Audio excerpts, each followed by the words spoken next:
Que el Señor le bendiga. Hermanos en general, también para ustedes buenas noches, que Dios les bendiga. Les pido que por favor estemos orando en este momento por nuestro tiempo de predicación, ¿les parece? Vamos a orar. Padre bendito y Señor Dios, buenas noches. Y gracias te damos, Señor, por darnos el estar reunidos en esta noche. Como gracias te damos, Señor bendito, por tu ayuda. Porque eres nuestro sustento, porque tú nos soportas, Señor. Pedimos a ti, Señor celestial, que nos perdones por los pecados cometidos en tu contra.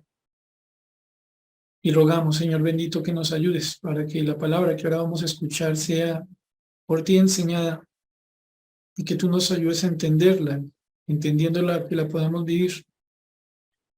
Regálanos, Señor bendito, tener la disposición adecuada, esa mansedumbre y humildad del que quiera aprender.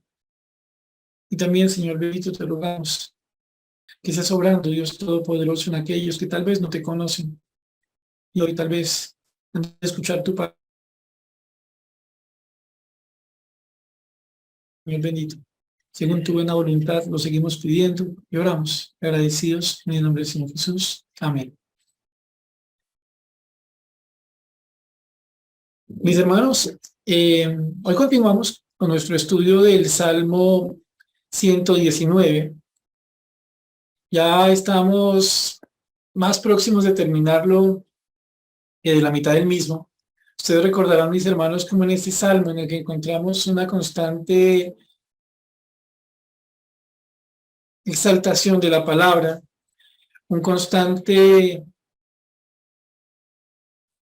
ver cómo es el corazón de una persona que ama a Dios a través de su palabra. Pues estudiando ese salmo, hemos ya llegado hasta el salmo, o el versículo 121. Pido por favor que se ubiquen sobre el versículo 121. Y esta que hoy leemos se parece mucho a otra que ya estudiamos, de este mismo salmo. Y entonces cuando miramos un poco más la porción de esta noche, notamos cómo el Señor va a resaltar algo adicional a lo que ya habíamos visto en la porción anterior. Cuando les digo que se parece mucho es para que ustedes, si tienen el tiempito, lean los versículos 81, 88 y van a notar aquí un gran parecido con lo que vamos a ver hoy. Y cuando hagan la comparación, van a notar un énfasis que es con la ayuda del Señor el que nosotros estaremos trabajando en esta noche. Pero antes entonces vamos a leer nuestro Salmo 119, versículos 121 al 128. Repito, Salmo 119, versículos 121 a 128. Dice así: Juicio y justicia he hecho, no me abandones a mis opresores. Afianza a tu siervo para bien, no permitas que los soberbios me opriman. Mis ojos desfallecieron por tu salvación y por la palabra. Haz con tus siervos según tu misericordia y enséñame tus estatutos. Tu siervo soy yo, dame entendimiento para conocer tus testimonios. Tiempo es de actuar, oh Jehová, porque han invalidado tu ley. Por eso he amado tus mandamientos más que el oro y más que oro muy puro.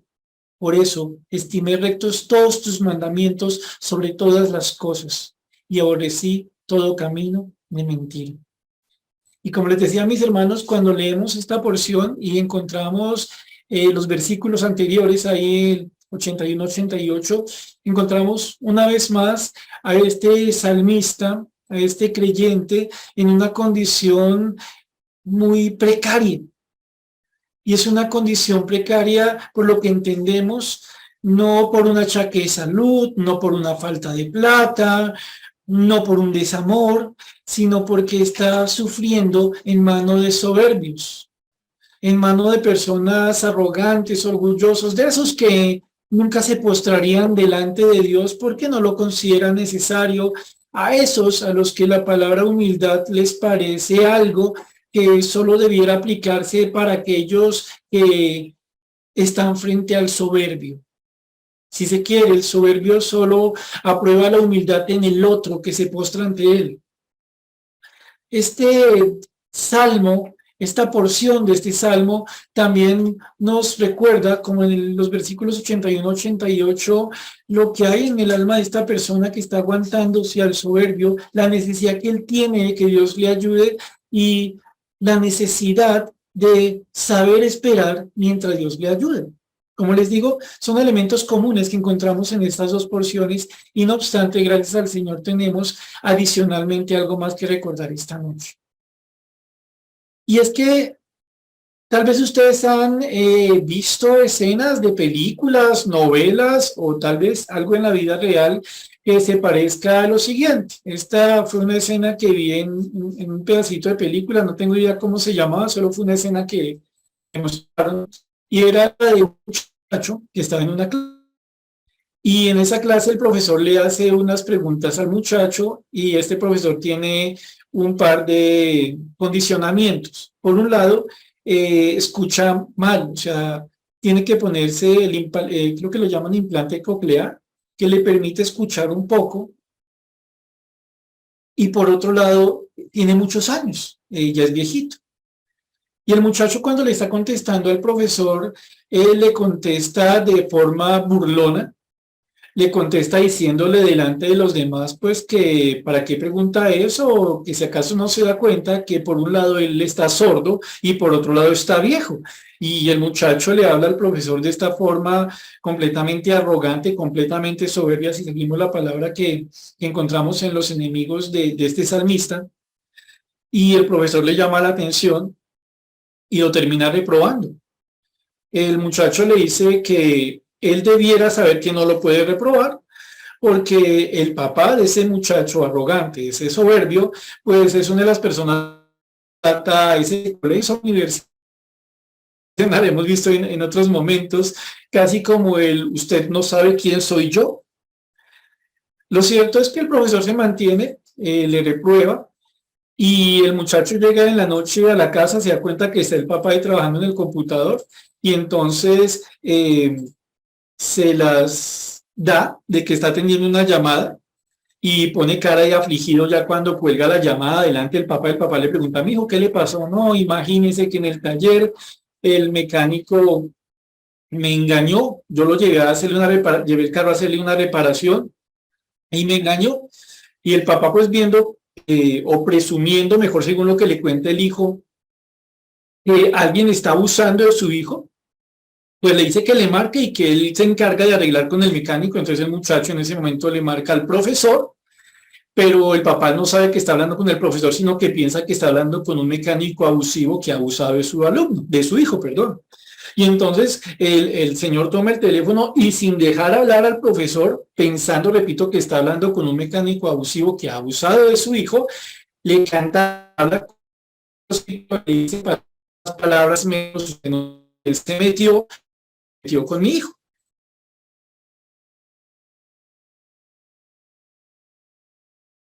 Pensando pues que le ha salido muy bien su plan, llega a la oficina del profesor y le dice, ¿sí ve?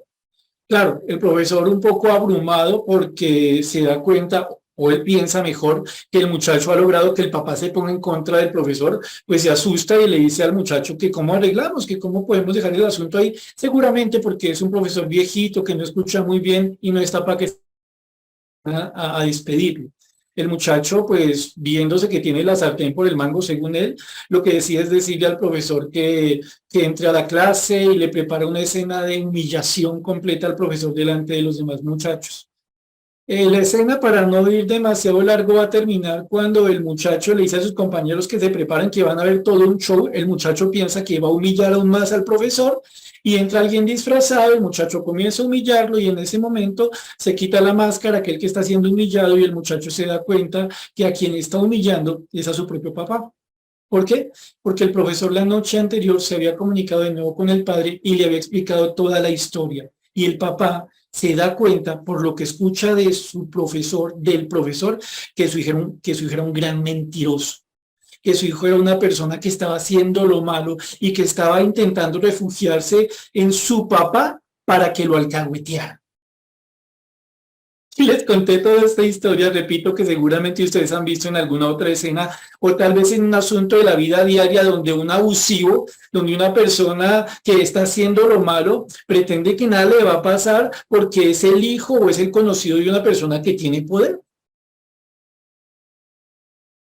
Y alguno pudiera preguntarse, hermano, y de lo que nos acaba de contar, ¿cómo lo conectamos con lo que estamos viendo? Pues arranquemos con el 121. Recuerden, se parece mucho a algo que ya vimos, pero el Señor va a resaltar aquí una serie de elementos. El salmista entonces está hablando con el Señor y le dice, juicio y justicia he hecho. Señor, yo he hecho juicio si se quiere. Yo he actuado como un juez justo. Mis decisiones han sido correctas según tu palabra. Yo he procedido respecto de las demás personas, respetando sus derechos, tratándolas como se deben tratar. Señor, yo he hecho lo correcto ante las demás personas según tu palabra. Juicio y justicia en general, Señor. Estoy tranquilo porque he caminado en rectitud. Miren cómo arranca esta porción en la que va a hablar de ataques, de sufrimiento, de padecimiento, de ser oprimido. Miren cómo arranca. Señor, yo he tratado a los demás en la forma que les debo tratar y en general he andado en justicia, en rectitud. Señor, tú sabes que de esta forma yo he andado. No me abandones a mis opresores. Ojo, ¿cuál es la premisa? Señor, tú sabes, en cuanto a mí, en mi relación contigo, yo he amado tu palabra, he guardado tu palabra en la forma en que vivo con los demás y en general en mi vida. Entonces te pido algo. No me abandones a mis opresores. No me pongas en las manos de aquellos que me oprimen, que me maltratan, que me tratan injustamente. Y entonces recuerden, esta porción nos reitera el padecimiento a manos del que es injusto, del que nos trata a nosotros de una forma que no agrada a Dios. Pero el punto de partida, como ustedes lo acabaron de ver, es bien interesante. El salmista no le está diciendo aquí el Señor, no me abandones a mis opresores porque soy tu hijo. No está diciendo eso. Está diciendo, Señor, tú conoces la forma en la que he andado. Sin querer pretender ser perfecto, porque eso sería un sinsentido, yo he tenido realmente presente tu palabra en mi vida. Y a partir de eso es que yo te pido una cosa, Señor, no permitas que mis enemigos, aquellos que me oprimen, aquellos que me tratan injustamente, Señor bendito, no permitas que piensen que tienen sus vidas en mis manos. Aquí, mis hermanos, es bonito recordar algo que decía Job, y se los voy a leer solamente. Job 29:14. Por favor, tome nota si es el caso. Job 29:14.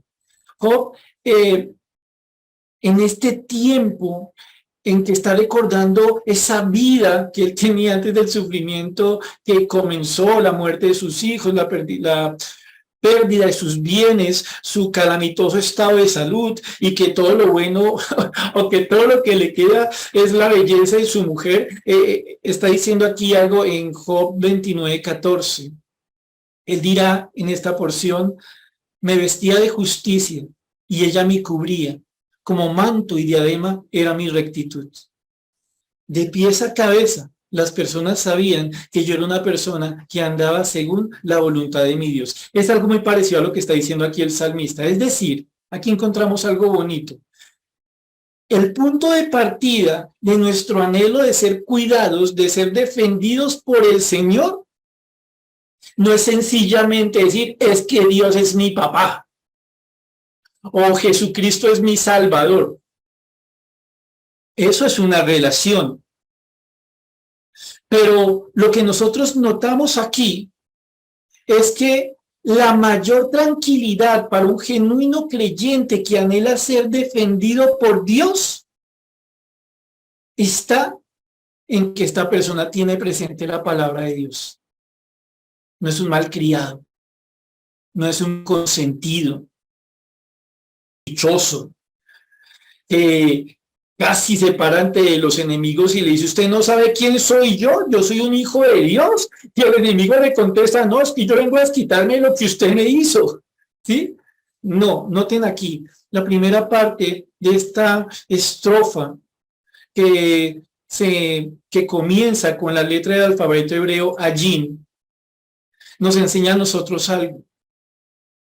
La mejor forma es mostrando que nosotros mismos no vivimos como adversarios de Dios. La mejor manera de arrancar una buena oración en la que pedimos al Señor que nos ayude frente a la persecución que tenemos por ser cristianos es que nosotros realmente vivamos como cristianos. Justicia, juicio y justicia hecho. Entonces, Santo, estoy tranquilo al poderte pedir algo. No permitas que los opresores tomen control sobre mi vida. ¿Por qué? Porque yo he vivido como teniendo mi vida en tus manos. A veces es bueno recordar esto, mis hermanos, porque no en pocas ocasiones somos nosotros, los creyentes, los que armamos los problemas. Los que con injusticia ocasionamos circunstancias, problemas, choques. Y claro, como lo vamos a ver más adelante, Dios no nos está diciendo a nosotros que Él solo está con los que no pecan, con los perfectos, pero lo que estamos viendo aquí desde el comienzo es, oiga, ¿usted realmente quiere tener una posición en la que tenga plena paz, tranquilidad, que puede dejar en el Señor todas las batallas que vienen contra usted por ser cristiano? Amén. Pues viva como cristiano. Honre la palabra. En tanto dependa de usted, en tanto dependa de mí, estemos en paz con los demás. No pensemos que como Dios es nuestro Padre, que como Jesucristo es nuestro Salvador, Él va a entrar a alcahuetearnos, porque no lo va a hacer. Y entonces miren cómo continúa el salmista al versículo 122. Afianza a tu siervo para bien, no permitas que los soberbios me opriman. La palabra afianzar refiere a la idea de que alguien sea fiador de uno. El salmista le está diciendo aquí al Señor, en otras palabras, Señor, sé mi fiador, o dicho de otra manera, sé quién responde en mi favor, sé quién responde por mí. ¡Wow! Entonces tiene todo sentido lo que leímos en el versículo anterior. ¿Cómo le puedo yo decir al Señor, Señor, respáldame, responde por mí en este problema que yo armé? Sí, Señor bendito, yo te pido que tú me ayudes a casa este problema no, que tengo con mi hijo, con mi jefe, con mi esposa, cuando yo realmente no estoy interesado en guardar la palabra de Dios. Señor, responde por mí. Sí, yo sé, Señor, que yo a todo el mundo le ando hablando feo, iracundo, soberbio, creído, peleón, pero soy tu hijo, ¿no? No, no funciona así. Ay, ¿cómo que no, hermanos? Si la gracia y la misericordia, ni la gracia ni la misericordia fueron dadas por Dios como instrumentos de alcahuetería.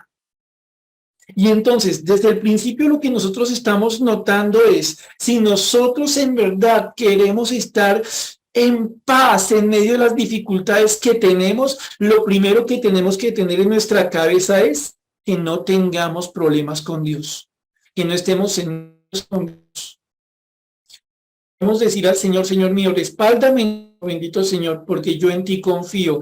Y aquí decir yo en ti confío no significa, Señor, sencillamente haz lo que tú quieras, sino haz lo que tú quieras, porque yo hago lo que tú quieres. Es estar en paz con Dios. Entonces dice aquí, afianza a tu siervo para bien, Señor bendito, respáldame. Señor bendito, sé mi fiador, sé quien responde por mí para que las cosas vayan hacia lo bueno, hacia lo que es de tu buena voluntad. Y entonces vuelve a decir, en otras palabras, algo que el salmista necesita en este momento, que no permitas que los soberbios me opriman. No permitas que el arrogante, que el presuntuoso esté oprimiendo mi vida. Claro, noten algo interesante aquí, y es El opresor está hecho para oprimir. Por ende, lo que el salmista le está pidiendo aquí al Señor no tanto es que el opresor no le genere problemas en su vida. Lo que le está pidiendo aquí el salmista al Señor es que el soberbio no actúe como si fuera el Señor de su vida. Señor bendito, hay un problema fuerte. Hay una persona que me cogió entre ojos y que me habla re feo, me mira rayado, me echa vainazos, me incomoda aquí y allá. ¡Wow! Primer punto. Señor bendito, ¿yo ocasiono eso? Si lo ocasioné, en arrepentimiento pedir perdón, hasta donde sea posible llevar a paz la relación, cuando sea posible restituir la ofensa, y ahí vuelvo a quedar yo en la plena confianza de que estoy haciendo las cosas como Dios me manda. Segunda opción, no, yo no he hecho nada, yo estoy tranquilo en mi Señor. Esta persona me cogió entre ojos tal vez porque algún día me dijo que hiciera algo y yo le dije, no, eso no agrada a Dios, y desde ese día me la montó de santurrón. Puede que actúe intentando oprimir. La petición del salmista, la petición del creyente respecto de ese que es arrogante y presuntuoso, ese que definitivamente no muestra ningún temor a Dios, la petición es, Señor, no permitas que me oprima, o dicho de otra manera, no permitas que haga lo que Él quiere. Claro, va a atacar, claro, va a hacer cosas contra mi vida, pero no como si fuera mi Señor. Dará lo que tiene, pero no como si fuera mi Señor. Y aquí, una vez más, mis hermanos, llama la atención lo que Job le... Váyanse un momentico ahí como para no dormirlos y ponernos a mover en la Biblia un poquito. Váyanse a Job capítulo 17. Job capítulo 17, sin perder, de ser posible, este Salmo 119. Váyanse por favor a Job capítulo 17. Vamos a leer solo 4 versículos. En estos encontramos, entre otras cosas, que Job está casi convencido de que su vida está por acabarse. A su vida se le está agotando el tiempo. Y entonces Job va a hablar aquí al Señor algo que una vez más nos ayuda a comprender esto que leímos en el Salmo 119, versículo 122. Job 17, versículo 1 hasta el 4 dice así: mi aliento se agota, se acortan mis días y me está preparado el sepulcro. No hay conmigo sino escarnecedores, en cuya amargura se detienen mis ojos. Dame fianza, oh Dios, sé mi protección cerca de ti. ¿Quién quiere responder por mí? A estos has escondido en su corazón la inteligencia, por tanto, no los exaltarás. Sí, nos acordamos de los supuestos amigos.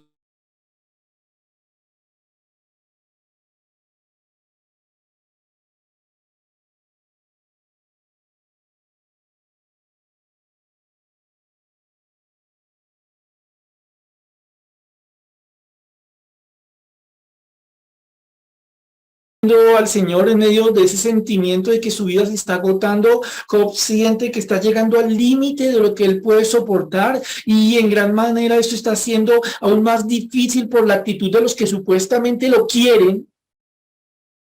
Job mira y dice, todo lo que tengo a mi alrededor son escarnecedores, los que desprecian, los que ridiculizan.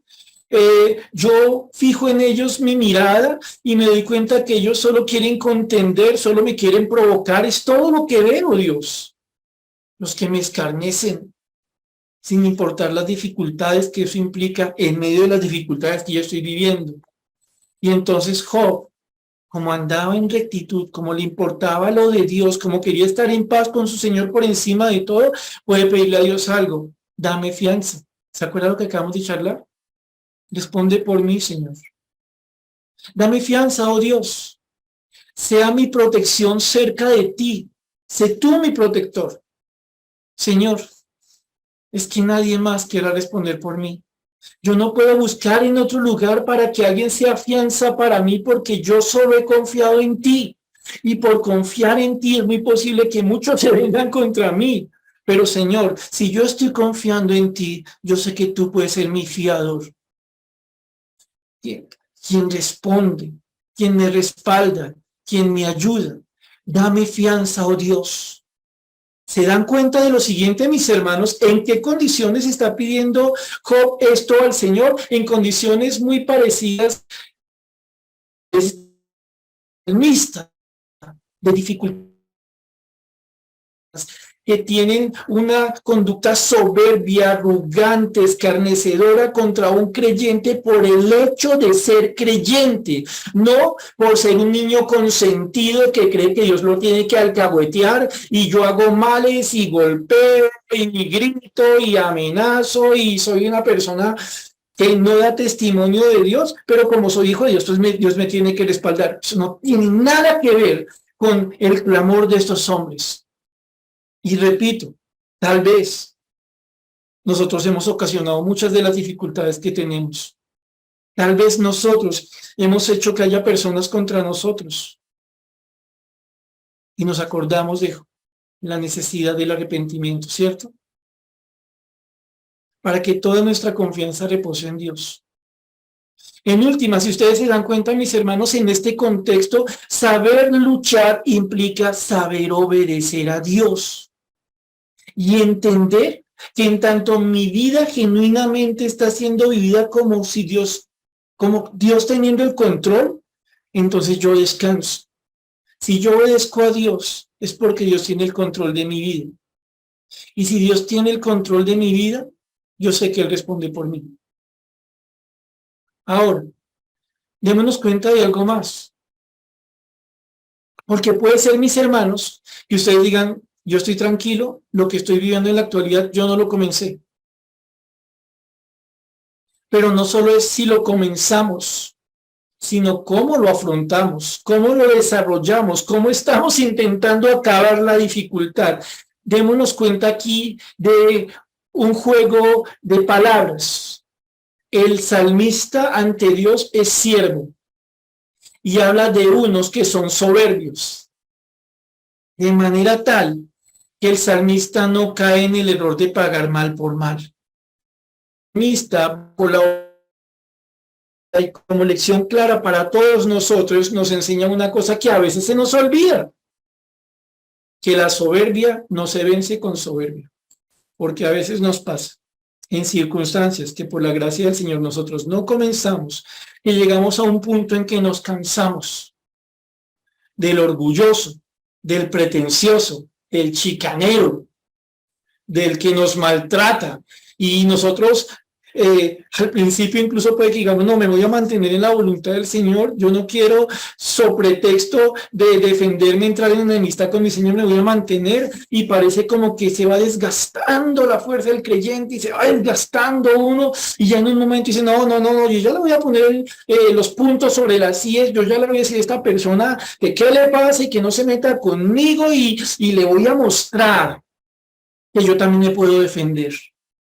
Le voy a mostrar que cuando es necesario, saco mi soberbia para que sea mayor que la soberbia de él, o saco mi insensatez para vencer su insensatez, o que a veces intento apagar el fuego con otro poquito de fuego. Noten algo, el salmista no cae en ese error. El salmista él sería como lo que es un siervo que tiene dueño, uno que no hace su voluntad, que está parado frente a uno que se cree señor de sí mismo, de un soberbio. Y el salmista se mantiene, repito, en su lugar. Señor, yo soy tu siervo. Sé tú, Señor bendito, quien me ayude a enfrentar esta actitud, este soberbio, este altivo. Ahora, recordemos lo siguiente, mis hermanos, porque cuando leemos esto, tal vez ustedes y yo podemos pensar, no, pero eso solamente es cuando de pronto tengo el vecino de la religión ultraconservadora, o de la secta tal, o de la persona de tal lugar con la que me veo de vez en cuando, y ponemos las cosas muy lejanas. Pero, mis hermanos, esto que estamos leyendo esta noche nos recuerda cómo funcionan a veces las relaciones, incluso al seno de una familia. Digámoslo de otra manera, cuando el no creyente de ese hogar se mantiene en su posición soberbia contra Dios y los hijos de Dios, o cuando el creyente se desconecta de su fe y vive según la carne, y a ese creyente que se ha desconectado de su fe y está viviendo según la carne, lo tiene que aguantar otro creyente en la misma casa. Ahí funciona lo que estamos viendo. Recuerden, vivimos de una forma tal en que descansamos en el Señor. Nosotros no somos los que estamos ocasionando los problemas. Y cuando lo hacemos, vamos rápidamente a arrepentimiento, a una búsqueda de reconciliación, cuando es posible una restitución, es decir, en tanto depende de nosotros, estamos en paz con el otro. Y cuando nosotros adicionalmente a esto estamos en un hecho o en un momento en el que no, yo sé que estoy aguantando en mi Señor, pues seguir aguantando y no pasarnos a no, ya Dios no me defendió, Dios no me salió al paso, aquí ya me tocó defenderme porque me van a coger de bobo. No, mis hermanos, no se puede, no se debe. Y es que precisamente el versículo 123 del Salmo 119 nos muestra a nosotros que no siempre es fácil esperar. El Salmo 119 en su versículo 123, ¿qué nos dice? Mis ojos desfallecieron por tu salvación y por la palabra de tu justicia. Mis ojos se están acabando, se están desvaneciendo por tu liberación, por la promesa de tu justicia, como diciéndolo de otra manera. Señor, mientras el soberbio insiste contra mi vida, mientras el soberbio mantiene su actitud contra mí y yo tan solo quiero esperar en ti, tiende a pasar algo. A veces siento que no puedo esperar más, que si tú no te encargas, que si tú no eres el fiador, Señor, pues yo me defiendo a mí mismo, pues yo me encargo de hacer las cosas. Miren, el salmista está diciendo que eso puede pasar en el corazón de un creyente. Y perdóneme si me estoy excediendo al suponer cosas del salmista, pero a mí me parece que este salmista es un creyente maduro. El salmista está diciendo, Señor bendito, si pudiera verte como el jinete que se acerca en su caballo llegando a defenderme, si eso fuera así, yo te cuento, te ando esperando hace tanto tiempo, ando con mi mirada buscando el horizonte, esperando que te acerques con tu brillante armadura, pero Señor, solo siento golpe tras golpe, maltrato tras maltrato, opresión, soberbia, solo siento eso, es lo que veo, Señor, y te busco y no te encuentro. Señor, pero mantengo algo en mi corazón, que debo seguir buscando que tú seas mi libertador, el mismo que me hizo de él. Tú, Señor bendito, eres quien me ha prometido obrar en tu justicia, obrar lo que es correcto. Señor, casi que sale de aquí una oración, líbrame de desfallecer del todo. ¿Se acuerdan lo que leímos hace un momentico de Job?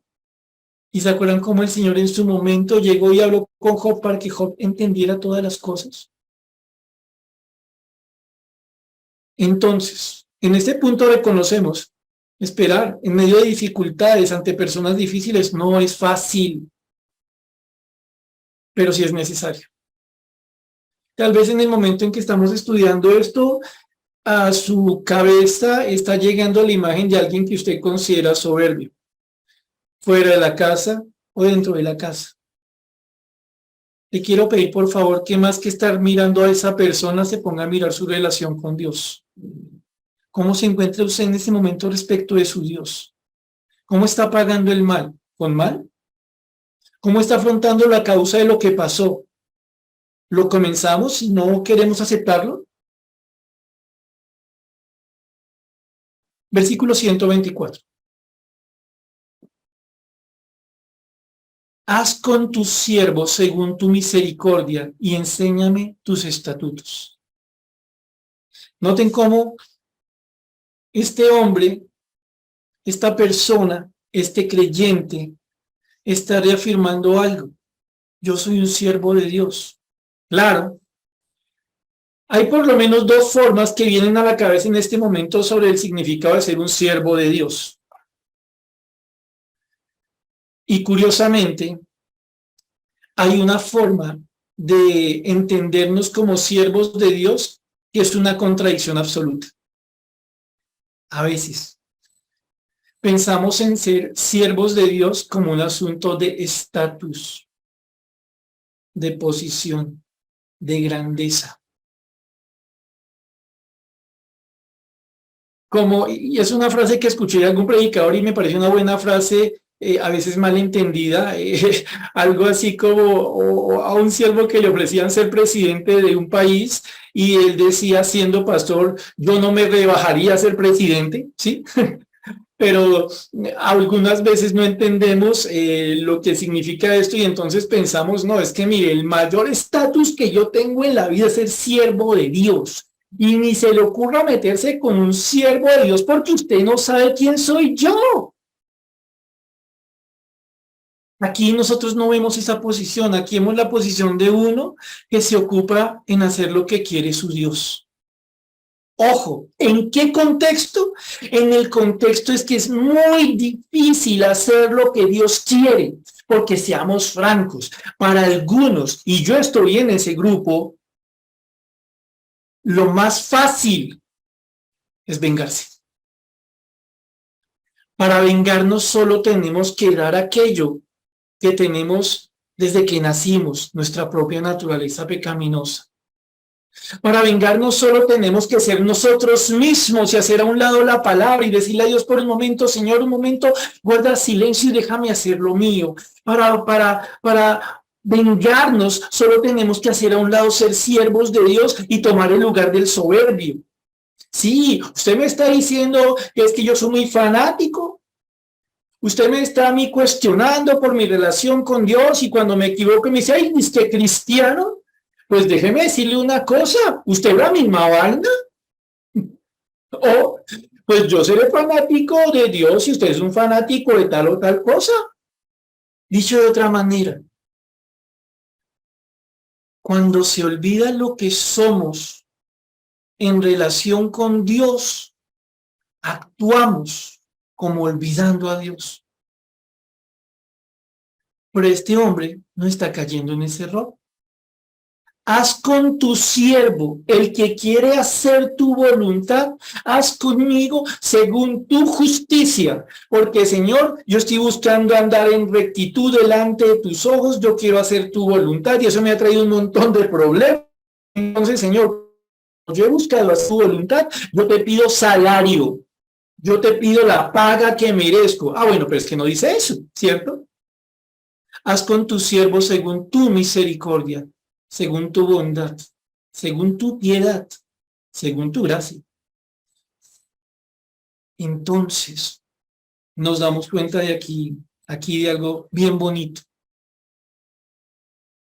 que incluso cuando nosotros estamos intentando andar en la rectitud que agrada a Dios, incluso en esos momentos, nuestra justicia no tiene el nivel de la justicia de Dios. Que no hay momento en que nosotros merezcamos que Dios venga a ayudarnos.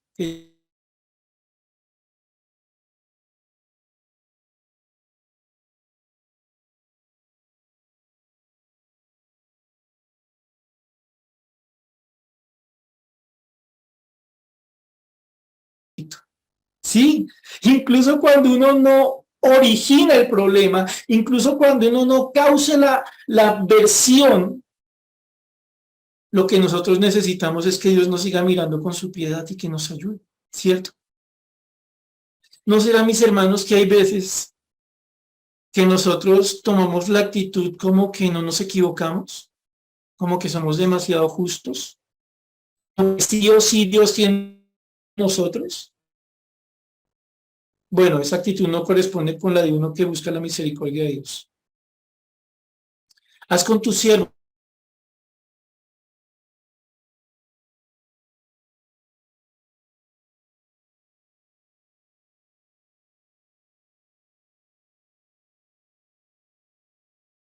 Dios de los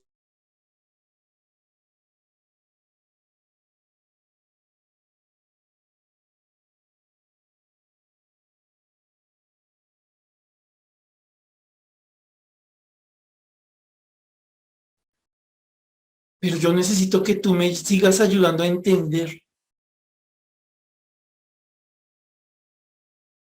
que tú me ayudes a aprender tus estatutos. Piénsenlo, mis hermanos, en este contexto. En este contexto, aquí apunta el Señor a afianzarnos, a fortalecernos, a ayudarnos a comprender, a poder discernir espiritualmente lo que está pasando para que no demos del viejo hombre, sino de esa nueva criatura que somos en Cristo. Es decir, que podamos reaccionar, responder, mantenernos según la justicia de Dios. Una justicia que necesitamos aprender cada día más. Porque aquí entre nos, mis hermanos, seguramente a usted le ha pasado que ha tenido dificultades con personas y ha notado que respecto a esas dificultades siempre necesitamos saber algo más de Dios para poder afrontarlo, ¿cierto? Como quien quiere decir, nunca podemos pararnos frente a la dificultad y decir, yo ya me lo sé todo, venga lo que sea necesario. Entonces, recordemos, ¿cómo va la cosa? Sencilla. Dios no es un padre alcahueta. Dios no es un padre consentidor de niños malcriados. La misericordia y la justicia de Dios no son sinónimos de yo hago lo que quiera, que Dios me respalda. Lo que estamos viendo aquí es una persona que ama la palabra y la vive, juicio y justicia. Y esto puede ocasionar que personas se levanten contra él, lo quieran oprimir desde la soberbia de sus corazones, desde ese deseo de vivir según su propia carne y no según la voluntad de Dios. Y esto puede pasarle a un impío y puede pasarle a un creyente que se aparta de su Señor. Pero este creyente lo que está buscando aquí es ser respaldado por Dios. Pero sabe, la base de esto es que yo realmente le creo a Dios. Sí, Señor bendito, yo te pido, no permitas que mi vida esté en manos de esos opresores, porque mi vida está en tus manos. Por momentos, Señor bendito, siento que me canso de esperar tu respuesta, tu liberación en medio de la dificultad, pero persevero, porque hay un Dios que nos mantiene en su misericordia. Y de ese Dios necesitamos aprender su palabra, cuanto más en los tiempos de dificultad. 125. Tú sí soy yo. ¿Y qué pasa con que tú seas mi siervo? Podría decirnos Dios. Pues que yo quiero algo de tu parte. ¿Qué quieres? Quiero que me des entendimiento para conocer tus testimonios.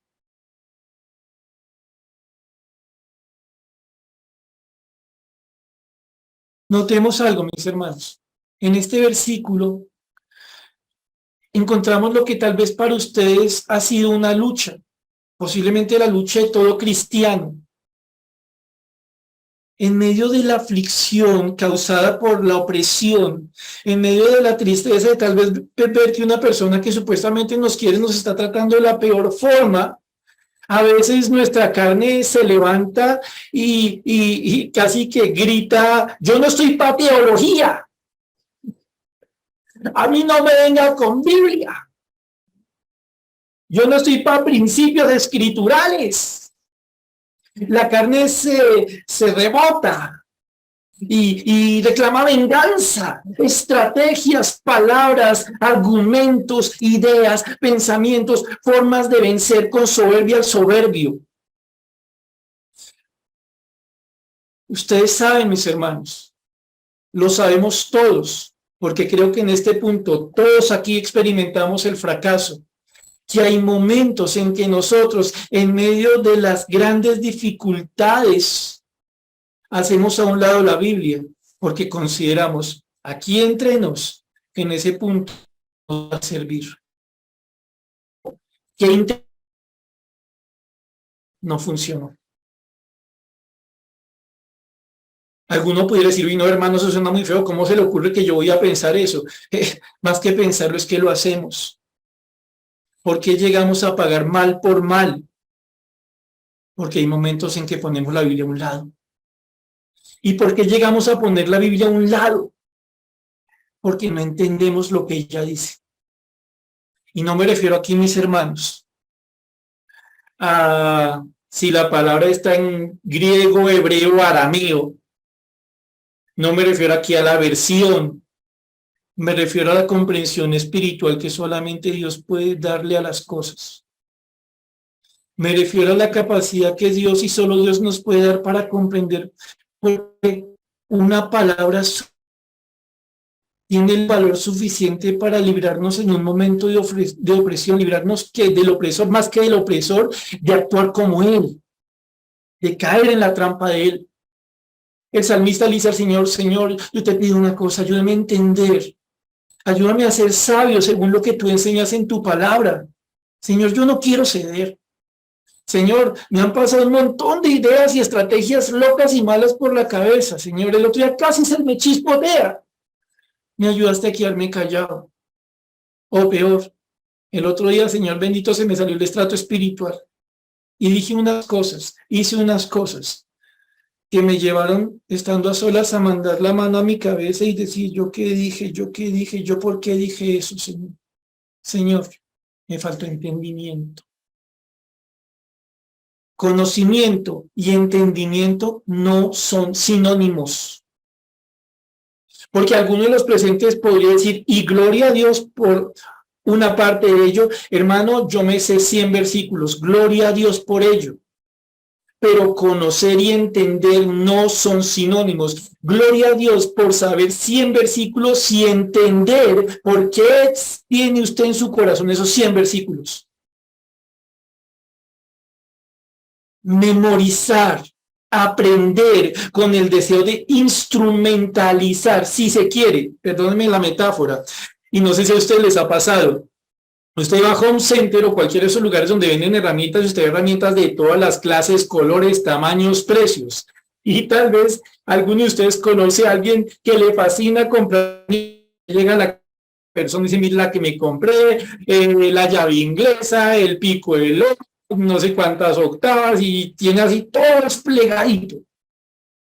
Y tiene así todo en la cajita, ¿no? Todo así nuevecito. Tener una herramienta y no usarla es lo mismo que saber algo y no entenderlo. Lo que el Señor nos recuerda en el versículo 125 es: en medio de aflicción, más que conocimiento, se requiere entendimiento. Pero aclaremos una cosa: no es posible el entendimiento sin conocimiento, aunque sí es posible el conocimiento sin entendimiento. Yo no puedo entender aquello que no sé, pero sí puedo saber muchas cosas y no entender ninguna. Yo puedo tener muchas herramientas que el Señor me ha dado a mí para atravesar las dificultades de la vida, específicamente según lo que hablamos hoy, las dificultades que nos plantean personas en la soberbia de su corazón. Pero si yo conozco las herramientas y no las utilizo, si yo considero que suena muy bonito eso de que la blanda respuesta aplaca la ira, pero cada que me hablan duro yo me les salto a hablarle más duro, pues tengo herramientas y no las sé usar. Terminando este versículo 125, démonos cuenta de algo muy bonito. Las dificultades con las personas son una herramienta que Dios utiliza para llamarnos a conocerlo más a Él, para poder usar más lo que Él nos enseña de Él.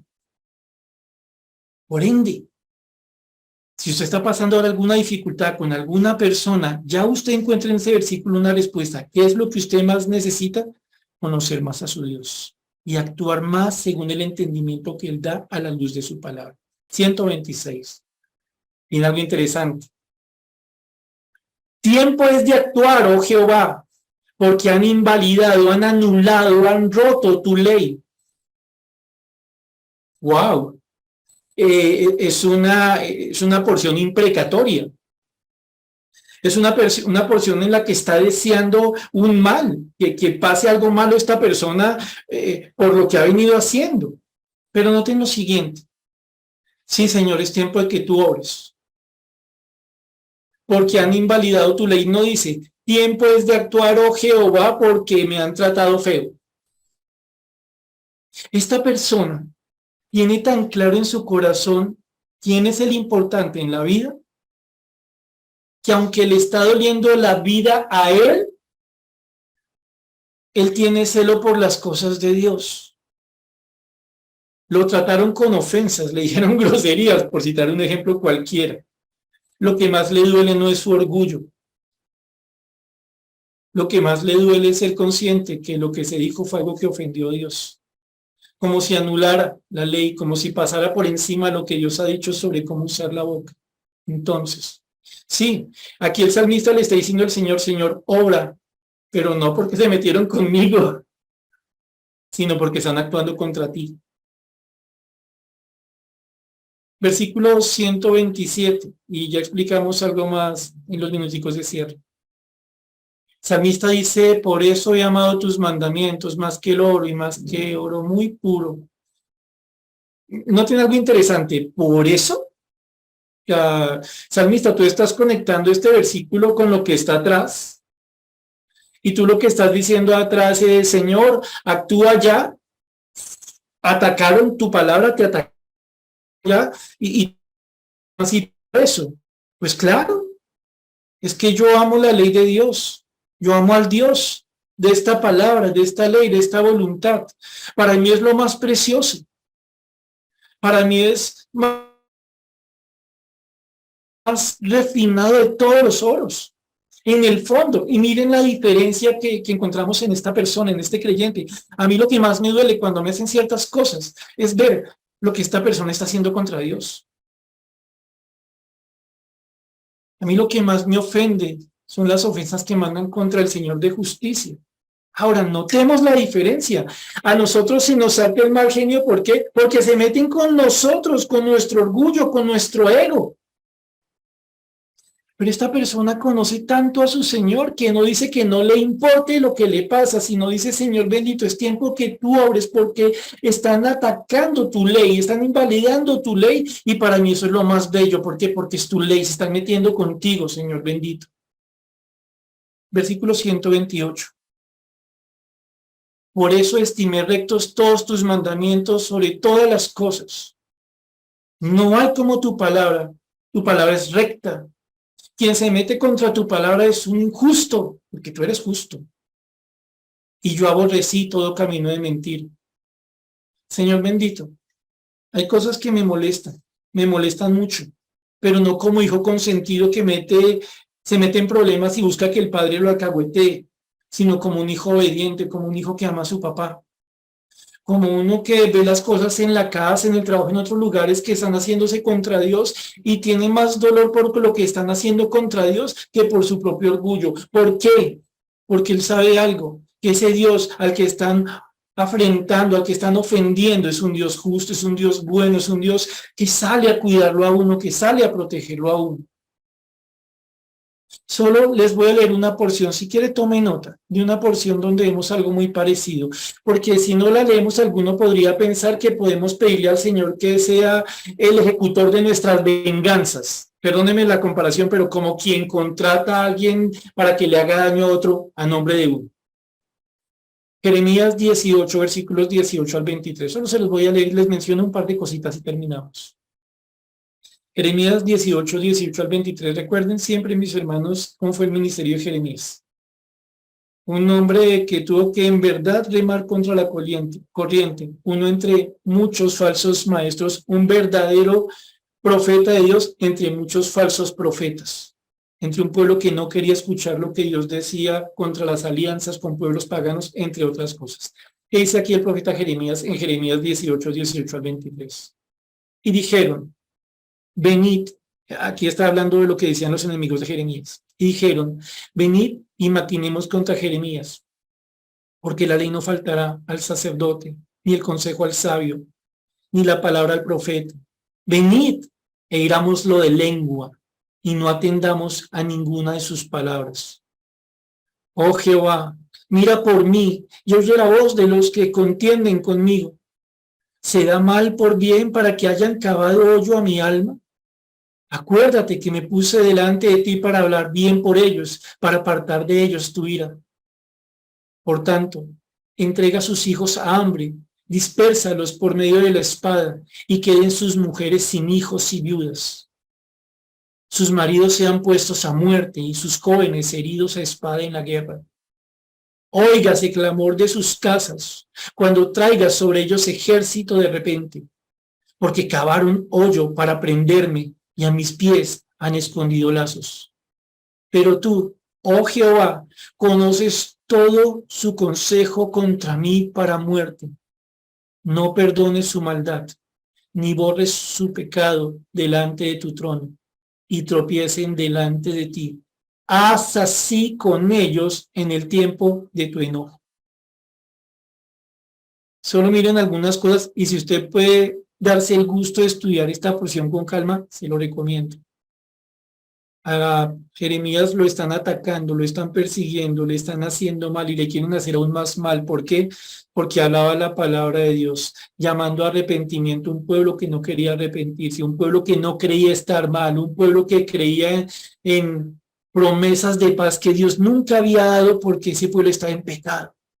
Este pueblo decía, no atendamos a ninguna de sus palabras, estaban despreciando a Dios al despreciar las palabras de Jeremías. Entonces, noten algo aquí, el problema que Jeremías vivió tuvo que levantarse contra muchísima gente, no fue porque Jeremías fuera un creído, un fantoche, porque fuera un busca problemas, sino porque él estaba haciendo la voluntad de Dios. Sí, mi hermano,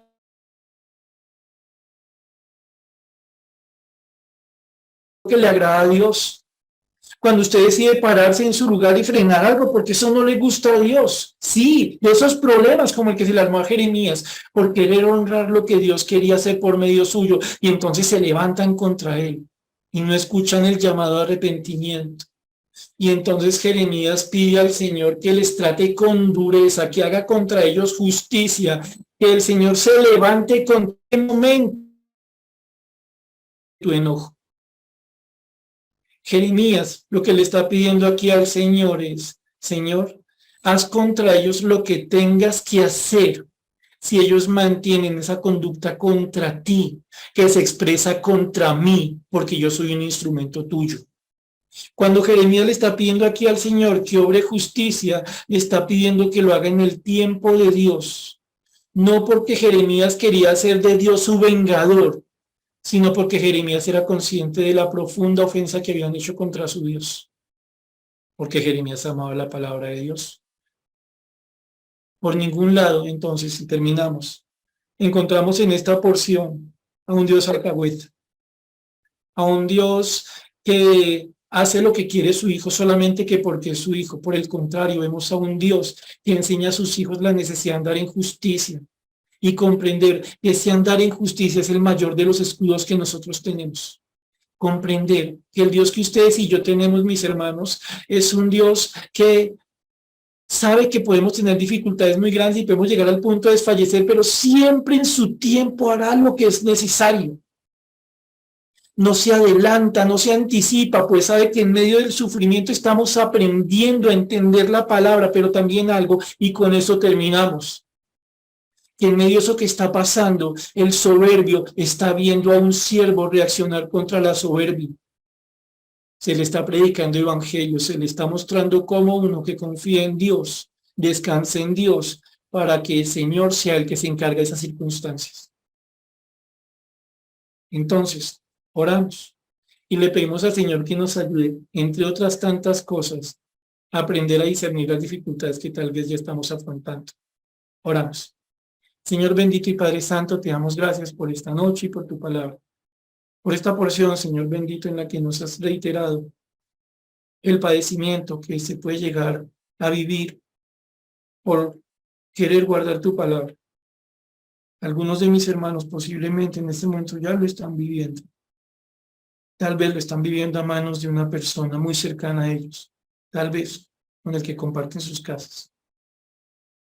Y nosotros te pedimos, Señor bendito, por ellos, para que tú les afirmes, para que tú les ayudes, Dios Todopoderoso, a pensarse como lo que son siervos, que esperan en tu buena voluntad y no pagan mal por mal. siervos que buscan entender más de tu palabra para aprender a resistir, para mantenerse, siervos que no desfallecen, aunque parece por momentos que la respuesta demora, Señor. Siervos que saben, que confían en ti, que tú eres su fiador, Dios amado. Pero también te pedimos por aquellos que tal vez sí han ocasionado las dificultades y rogamos, Señor, que les ayudes para que en arrepentimiento, para que clamando por tu perdón, vuelvan a estar en tu voluntad y entonces, Santo Señor, puedan confiar en que tú tendrás en tus manos sus vidas, Señor. Ayúdanos, Padre Celestial, para comprender que lo que nosotros necesitamos en esta vida no es buscar vengarnos, sino dejar que tú hagas tu voluntad, sabiendo que en medio de las dificultades, los que nos atacan van a ver cómo responde uno que te ama y posiblemente lleguen a creer. Oramos a ti dando gracias en el nombre de Jesús. Amén.